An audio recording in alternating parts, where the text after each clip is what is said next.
안녕하십니까, 강동원 변호사입니다. 이번에는 재개발 관련해가지고 주거 이전비를 좀 정리를 한번 하려고 하는데요. 저희 변호사들끼리는 3종 세트라고 합니다. 주거 이전비, 이주장착비, 이사비. 그러니까 이제 그 재개발이 사업이 진행될 경우에 주거용 건물의 소유자나 또 세입자가 받을 수 있는 이제 보상비가 이제 주거 이전비, 이주장착비, 이사비 3개가 있어서 보통 3종 세트라고 하는데요. 이게 많이들 헷갈려요. 그리고 요건도 막 이제 중구난방이고 그래서 정리를 한번 해드리려고 하는데요.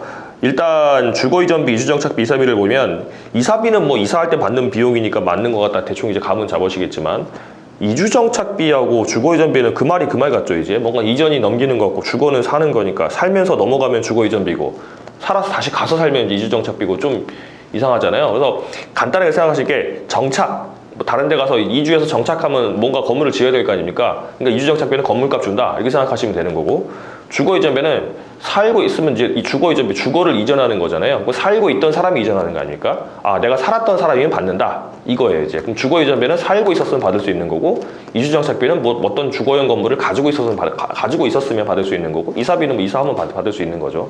이제 하나하나 말씀드리면 주거 이전비부터 말씀드리면, 주거 이전비는 제가 말씀드린 것처럼 말 그대로 주거를 이전하는 데 드는 비용입니다. 그러면 주거용 건물의 소유자와 주거용 건물의 세입자 둘이 받을 수 있습니다. 이제 현금 청산자도 당연히 받을 수 있어요. 받을 수 있고, 그 주거 이전비는 대상자가 공람공고일, 그러니까 이제 그 재개발 구역이 지정된 공람공고일이 있을 겁니다. 공람공고일 이전, 예를 들어서 1월 1일이라 그로부터 소급해서 3개월 전, 그러면 10월 1일이 되겠죠. 이제 10월 1일 그 이전부터, 그러니까 공람공고일, 재개발 구역 지정 공람공고일부터 소급해서 3개월 그 이전부터 살고 있었던 주거용 건물의 소유자와 세입자는 받을 수가 있습니다. 받을 수가 있고, 그 다음에 거주 요건 같은 게 많이들 물어보시는 게, 내가 그거 이제 살고 있었다고 한다면 이사 가버리면 다 못 받는 거냐 이렇게 하는데, 이사 가도 받을 수 있어요, 판례상. 그러니까 그 공람공고일 3개월 전부터 살고 있었던 사람이면 그 재개발 조합에 대해서 이제 그 주거 이전비를 청구할 수가 있습니다. 이제 이사 가도 상관이 없어요.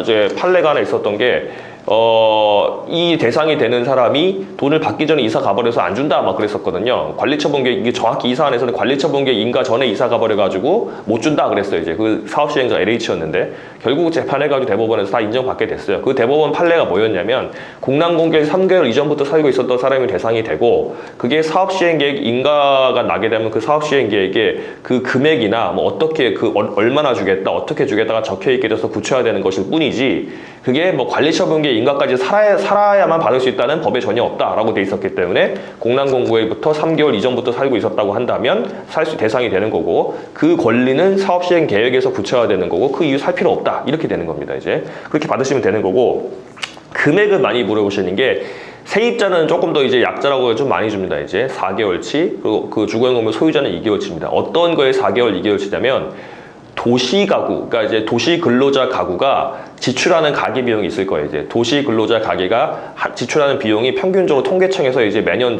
그 발표를 합니다. 이제 도시에서 근로자 가구 가계가 1인 가구도 있을 거고, 2인 가구, 3인 가구 다 있을 거 아닙니까? 4인 가구, 5인 가구 있을 텐데 평균적으로 쓰는 비용을 계산을 합니다. 이제 그 비용의 4개월치를 세입자한테 주고 2개월치를 주거용 건물 소유자한테 줍니다.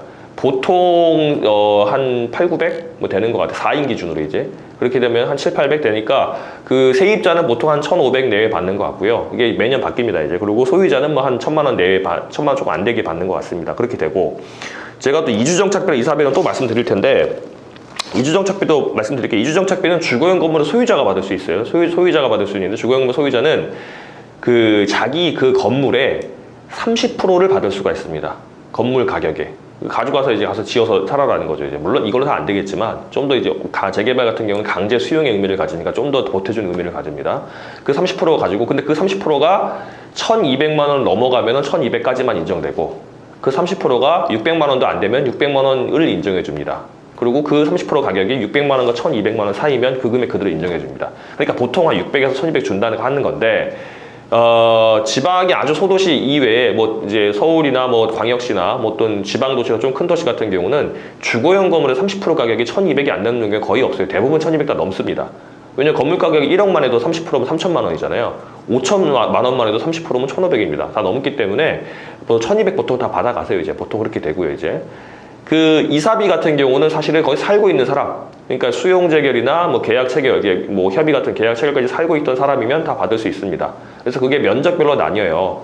뭐 한 30평 정도 되는, 그러니까 이제 보통 99제곱미터 정도 된다고 한다면 대략 한 200만 원 내외가 되는 것 같습니다. 법으로 정해져 있습니다. 그 이사비가. 그래서 보통 제가 많이 말씀드리는 게 이 3종 세트, 주거이전비, 이주정착비, 이사비는 받을 수 있는 요건이 되기만 한다고 한다면 보통 2천만 원 내에 받습니다 라고 말을 합니다. 왜냐하면 세입자가 주거이전비가 뭐 4개월치 가계지출비니까 뭐 한 5, 600 되는 거고, 거기에 이제 이사비까지 받게 되면 한 2, 300 받으면 한 1,700, 이렇게 되는 거고요. 그리고 이제 주거요금을 소유자 같은 경우는 주거이전비 받으면은 뭐 한 7, 800, 뭐 많으면 1,000만 원 정도, 그리고 이주정착비가 뭐 한 1,200 다 받는다고 치면은 그것도 한 2천만 원 내외가 되는 거거든요. 이사비까지 받으면 이렇게 되는 거니까 보통 그렇게 됩니다. 이제 보통 그렇게 받으시면 하면 되는 거고, 가장 많이 물어보시는 게 내가 대상이 되냐 안 되냐 많이 물어보시는데, 이게 헷갈리는 게 뭐냐면 딱 하나가 이제 그러니까 대법원 판례는 아니고 하급심 판례가 사업 시행 인가일 기준으로 그때부터 3개월 이전에 살았던 사람들은 그 주거이전비 받을 수 있다 뭐라고 이제 판결한 게 하나 있었어요. 그래서 이제 그게 하급심 판례가 몇 개 쌓이니까 이제 그런 거 아니야 막 그랬었는데, 결국은 대법원에서 정리가 돼가지고 공람 공고일 이전 3개월부터 사는 사람만 될 수 있고 법도 그렇게 바뀌었습니다. 그렇게 하시면 될 것 같습니다.